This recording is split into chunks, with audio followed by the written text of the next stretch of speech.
All right, we are starting Module 12. Remember, there are four forces that occur naturally. The first one is gravitational force, which we covered in Module 11. This module is going to be all about the electromagnetic force. So the electromagnetic force is the reason why electricity flows through an electrical circuit.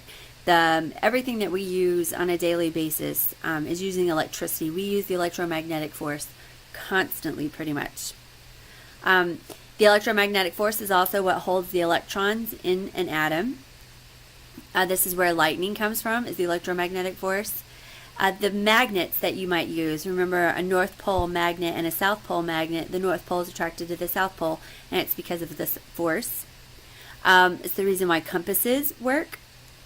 And refrigerator magnets, electromagnetic force. Electrical motors in your car and other machinery, what causes them to turn is electromagnetic force. So we use it constantly happening. So the guy who is credited with figuring out that electricity and magnetism are related is James Clerk Maxwell. Now, he is considered to be the founder of modern physics. So even though his name isn't as well known, he really is ranked up there with Einstein and Newton as an important figure in the history of science. So he's from Scotland. He started college when he was 16, and there was he was from Scotland, but there was an American named Michael Faraday. They worked side by side in making advances in the study of electricity and magnetism. So he wrote a book called The Treatise on Electricity and Magnetism, which explained how they were related to one another.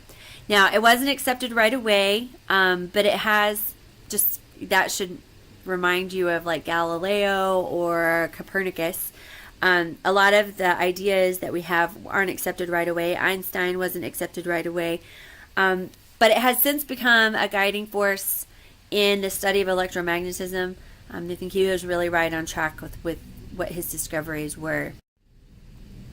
So he gave some of the mathematical foundations for the theory of how gases work, which is going to be outside the field of electromagnetism.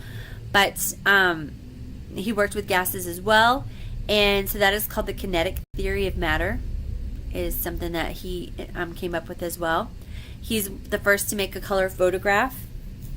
You probably thought that was somebody named Kodak, didn't you? And he made advances in the field of thermodynamics, which is also a physics type of field, and it has to do with heat and how heat moves. Now, he was a devout Christian, and he really felt like studying science and learning about God's creation was a way of serving God, of serving Christ. So what is the electromagnetic force? Well, you've already got the idea that like things repel one another, especially if you're thinking of like magnets. Well, charges work the same way. So if you have two positive charges, they're going to push away from one another. If you have two negative charges, they're going to push away from one another. So if you have the opposite charges, they're going to attract. So if you have a positive and a negative, they're going to attract to one another. So the idea behind this is that you've got all your charges that are either pushing away or drawing toward one another. And so the stronger the charge between them, the stronger the force of either the push or the pull will be. Now, the electricity and magnetism are related to one another, so it's easy for us to think about these in terms of magnets. So if you have two very strong magnets, they have a large magnetic charge to them, then if you tried to put the two north ends together, they're going to push away really hard. So the stronger their push will be. Likewise, if you have a strong south and a strong north and you bring them close, they're going to clink together really hard because there's a strong force between them. So the force is going to increase the closer the charges get to one another. That should remind you a little of gravity. So the force of gravity increases the closer that the massive bodies get to one another. And that force is going to be directly proportional to the electric charge. So the stronger the charge, the stronger the force. The closer the distance, the stronger the force, right? So as your charge increases, your force is going to increase. So if you make those charges stronger, then you're going to increase your electromagnetic force. So that think back to the gravity chapter in the last one where we talked about how if you increase the mass by a certain factor, then you're going to increase the force. That's what the directly proportional with the charges is. And that the force is indirectly proportional to the square of the distance. Remember, we talked about how if you increase the distance by a factor of 2, then you decrease the force by square, by 2 squared, which would be 4. Well, it's the same thing with the electromagnetic force. So that's one of the things that they have in common. So these actually almost behave identical to gravitational force. What makes them mainly different, what makes them mainly the same is that they both follow the inverse square law. What makes them different is that gravity only attracts while electric charges can attract or repel, and that gravity is very weak while these charges are very strong, especially given the size of them, if that's what we're comparing. So gravity, you have to have something that's very massive in order to have a strong force there, like the size of the earth or the size of the sun. You and I, we are too small for gravity to have a large force. That's why gravity is very weak.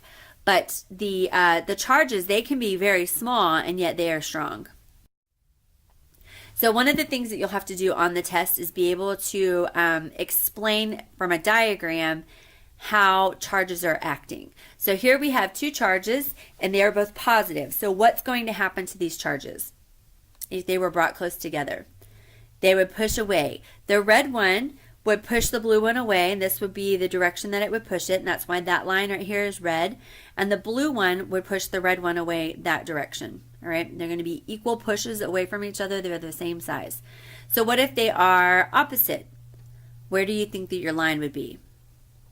Well, that blue one is going to pull the red one into it, and the red one's going to pull the blue one into it. So there will be a drawing like this on the test, keeping in mind that like charges repel and opposite charges attract. Go ahead and click on the link, finish the homework, and I'll see you in class.